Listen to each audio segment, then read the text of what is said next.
what we have here is a 1973 Kodak Moviedeck 455. This is a very unusual projector. It's designed to be compact and portable and easy to use. This is Kodak's version of the auto-loading 8mm projector. It's a slight improvement over Bell & Howell's design, which was kind of kludgy and not very reliable from what I found, at least with my own experience with my Bell & Howell autoloader. This projector I found in basically as-seen condition in a transfer station electronics bin, which is basically, we'll call it the dump, just for universal wordage sake. And there's a huge section of this trash pile that people dump their used electronics for recycling. And this was actually found in a bin, as you see it, but the front cover was missing. So when I went there, I was unloading some equipment from work, and I found it and I grabbed it, along with this Eastern Equine Encephalitis PC, which doesn't have a power supply. And I brought it home and I made the video that you're about to see, which actually, in the video that's coming up in this presentation, you'll actually see it in working condition with a working bulb, but the bulb burned out during the film shoot. So, you know, unfortunately, it is what it is. But I went back about a day later, actually today, and I went back to get rid of some other stuff, and I found this lying inside another bin. It was sitting on top of an old monitor. So I'm like, great. So I have the front cover now.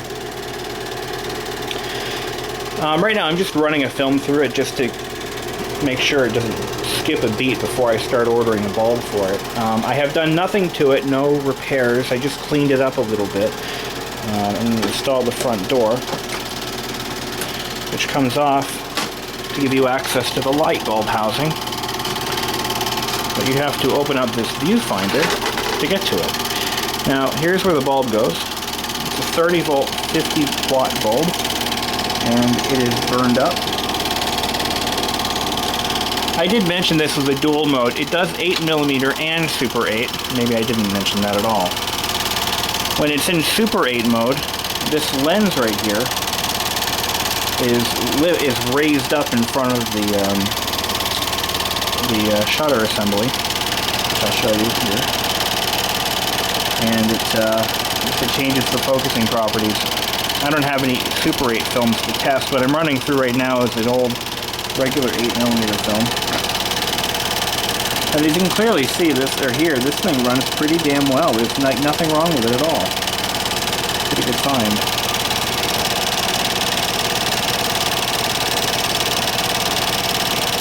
And smooth as butter. Now we'll actually go through the auto-load process. I made a video showing that as well, so you get to see that. What you're seeing right now is part of the auto-load mechanism on the other side, which you'll see. And it is full of like a silicone substance. Someone had run a film through this with the silicone film spray or whatever the hell it is, and it's coating, it's all over everything. I mean, honestly, it's a mess, but I have no plans of taking this unit apart to clean it out because it's just a lot of work and I don't have any reason to do it. So we're going to take a quick look at the built-in viewer. By the way, this is not a sound projector. It does not have the ability of playing back audio tracks. So this is the built-in viewfinder, or viewer, I should say, which takes the place of a projection screen. So if you're looking for just a small private showing, let's say you're watching your collection of antique stag porn, you can do it in the privacy of your own bedroom using this viewfinder, which is plastic. And of course, here's the flip-out mirror that light bounces off of and shines forward. If you choose to project onto a wall, that's how you do it.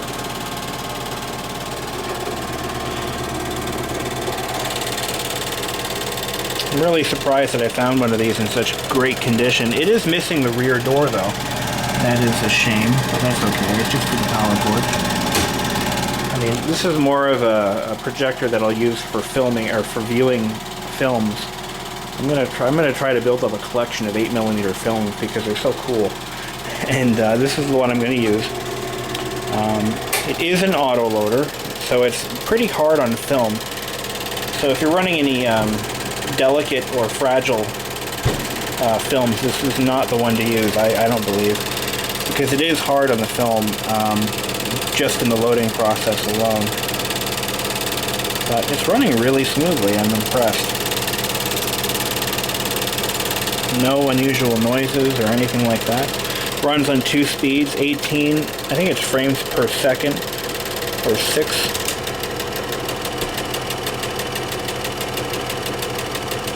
Yeah, it's about,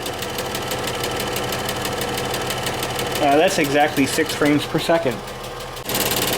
So here's the focusing knob, of course, and this is our switch from 8mm to, and I'll show you how that works in a minute, once this is done running. And this groove right here to the side is how you rewind the film, which we'll try. I haven't actually tried that yet, so we're going to see how that works. And this is the speed selector and the fast forward rewind selector, or run thread or off mode. Turns it off. Run thread.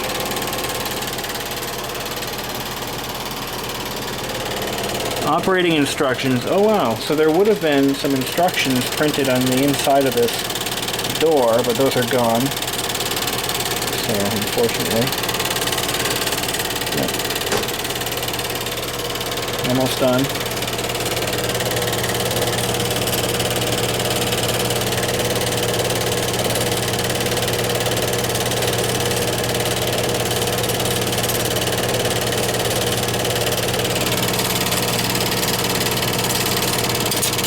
Okay.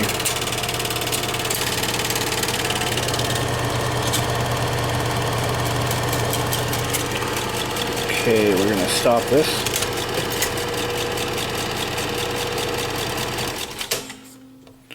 Alright, now we got to grab the end of the film here, which, there it is. We've got to run it, got to be track side up. So, let's see.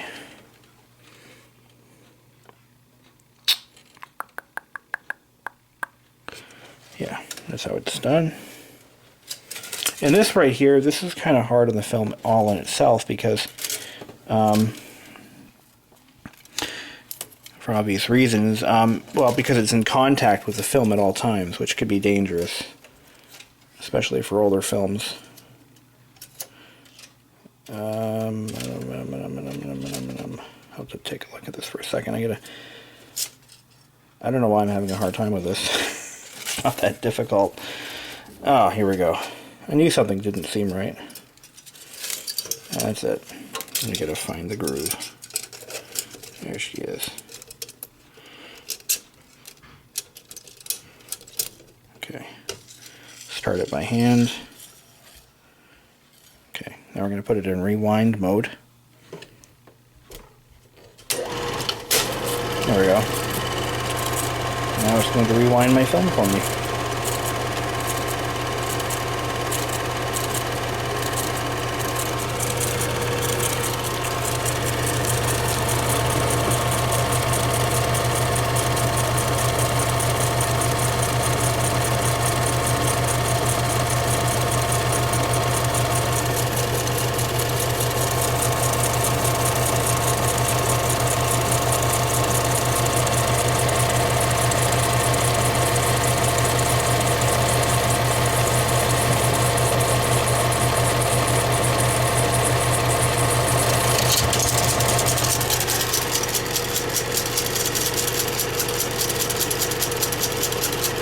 Now we have to actually press this first to stop it.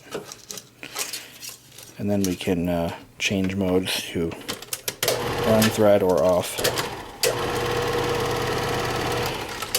Set it off. Fast forward, which we're not doing.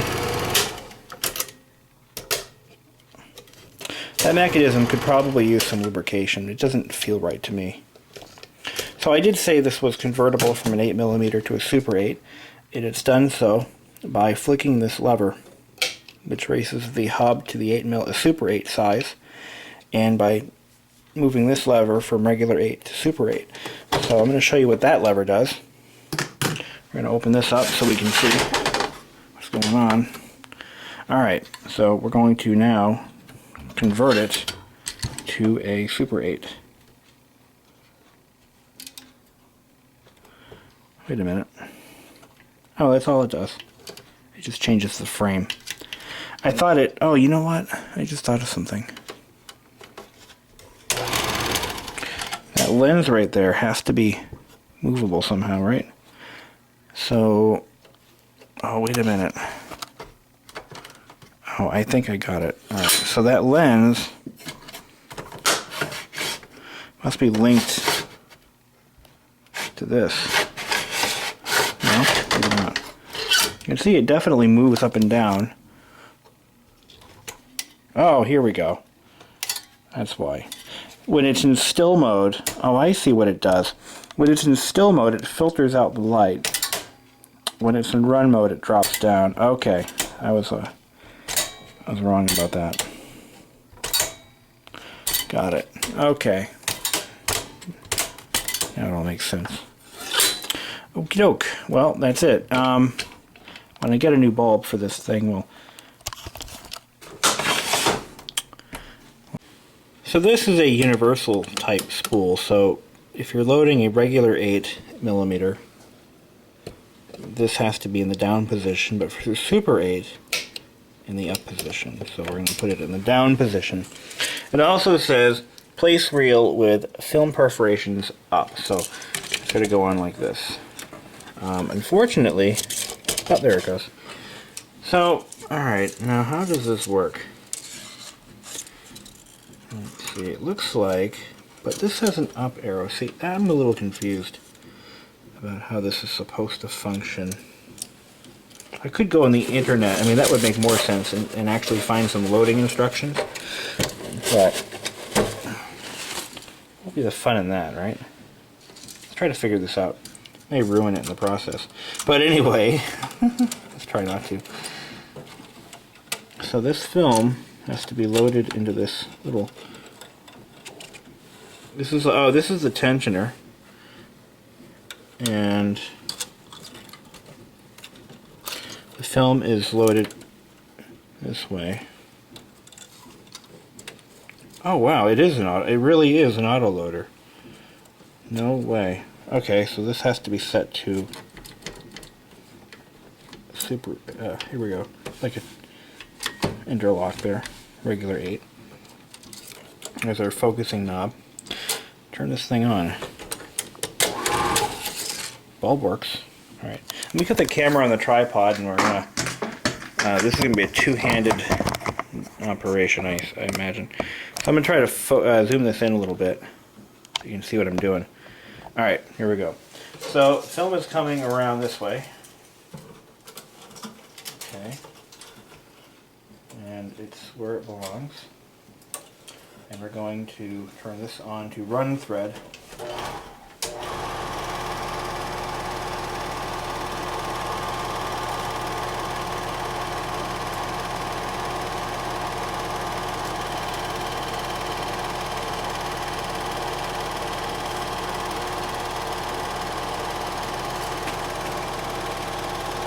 Ain't working. Off.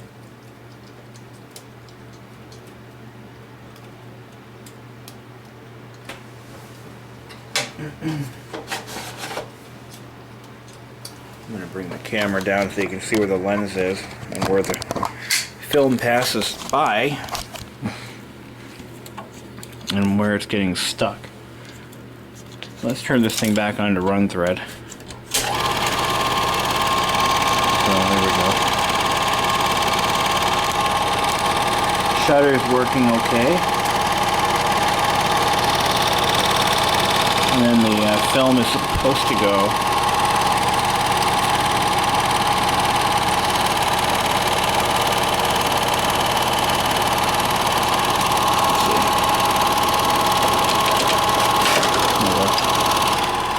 Actually see where the alright,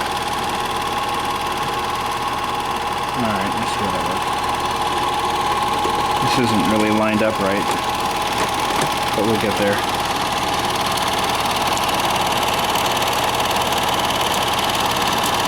Oh yeah, so you can see the film passing by the lens.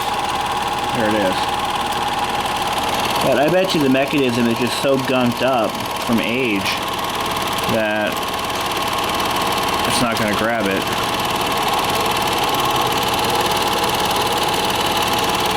There's the framer.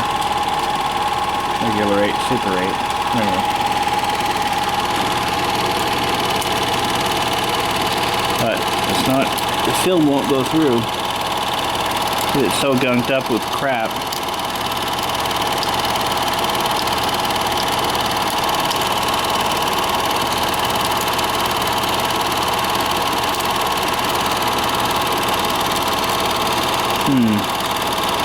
Gotta be something I'm not doing. It can't be that bad off.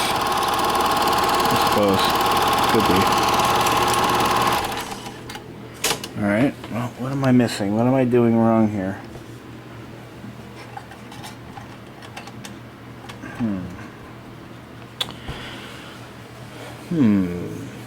Says I. Oh, well that'll duh, freaking idiot. Alright, there we go. I think it's feet per second or feet, yeah. Try that. See? Now it's, alright, so you put it on still, and now it should stop spinning.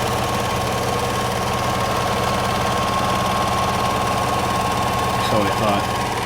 Alright, so this is, whoa there, easy killer. I think that's not supposed to spin right now. Maybe it is. Alright. Okay, we're getting somewhere. We'll figure this out. That, by the way, that's the rewind. I just figured that out all on my own. Because I'm so smart. And I'm so in touch with my inner projectionist. Son of a... Oh, whoops. I'm going to do this with two hands now. Watch me. There we go. I think I figured out how it works. Alright. Didn't take long. Well, maybe it did, depending on your idea on how long it should take to figure out how to thread a goddamn projector. Alright, here we go. Here we go. We're getting somewhere. So, this funny bone connects to the head bone, and the head bone connects. Now, grabbing on. It's working. It's not running fast enough, and there's not enough tension on the... That's how it works. It grabs onto the film and it breaks it, right? Is that what's going to happen here? This thing actually works. Oh my god. Alright, let's speed it up a little bit. Sweet! It actually works. Get it in focus. Turn the light off.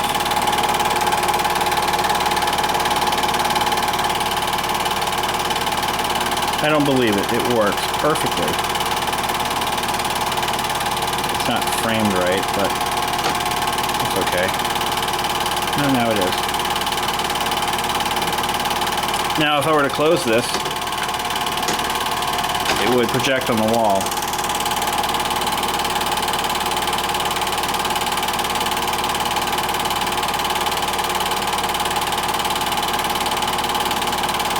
The bulb just burned out. Are you kidding me?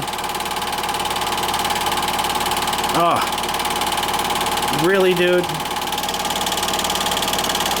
Yeah, the bulb is gone. Freaking A. But the thing works, so I'm going to get a bulb for it. What the hell, right? It works. It actually... And this can be closed for ultra-silent operation. But yeah, there is a door missing from right here. So I'm going to let this thing run through. What the hell, right? And you can see that once it catches onto the film, it slows down. It's nice. It's nice. Alright. I'm okay with that. Yeah. Thing hasn't probably run a film in so long. I mean, geez. Alright, let's stop it for a minute. Okay. Okay, alright. So we're going to take this bulb. I'm going to see if I can't find out what kind of bulb it is, and if I can even get one. It's probably still 100 degrees in there. How hot is it? Ow! Yeah, that's 100 degrees. So maybe 2 or 3. That is a Sylvania ENZ 50 watt. That's like an overhead projector bulb. That should be pretty easy to find. Oh my god, I burned my finger. And I'm only kidding. It looks like that. This thing actually runs film pretty well. I'm a little amazed, to put it lightly. I can't believe it works. I did not expect it to work. That just blows my mind. So we're gonna let that cool off. I'm gonna try to get a bulb for it because I want to run this, and if it works, I'm gonna use this projector to run a few home movies for a friend of mine. And convert them to VHS. Yeah, I'm going to convert them to VHS because I'm that cool. No, I'm going to convert them to DVD. Well, guys, this is it, man. I'm all right. Enough of that. I got a projector that works. My great grandfather's projector needs belts and a bulb. And otherwise it works. That's a joke. And that one's almost impossible to work on. But I'm keeping it anyway. It was my great-grandfather's. By the way, if you saw some of my older videos on this old... I had an old, not a Keystone, it was a Revere projector, 8mm, from the I think it was from like the late 40s, early 50s. And that projector... was actually parted out and used to restore a projector that a friend of mine owns, another friend owns. So, you know, so that's gone. What happened to that was I think the light bulb had burned out, and I have a bad reputation with light bulbs. But the bulb burned out in it, and I was having issues with tracking on it. I could not get it to track any films no matter what. So there is a door missing or something, but that's okay. It's got bigger problems now. Now it needs a light bulb. Well, you can only get what you get, right? Got a few minutes out of it though, right? I mean, that's something. It makes me wonder though if the because I didn't notice any airflow right here. I didn't notice any airflow, and I'm wondering, oh, there's no real path for the air to go. So this projector pretty much doesn't have any airflow for the bulb, which is scary. Because you need that, right? It's still roasting. Sylvania ENZ, let's look that up right now.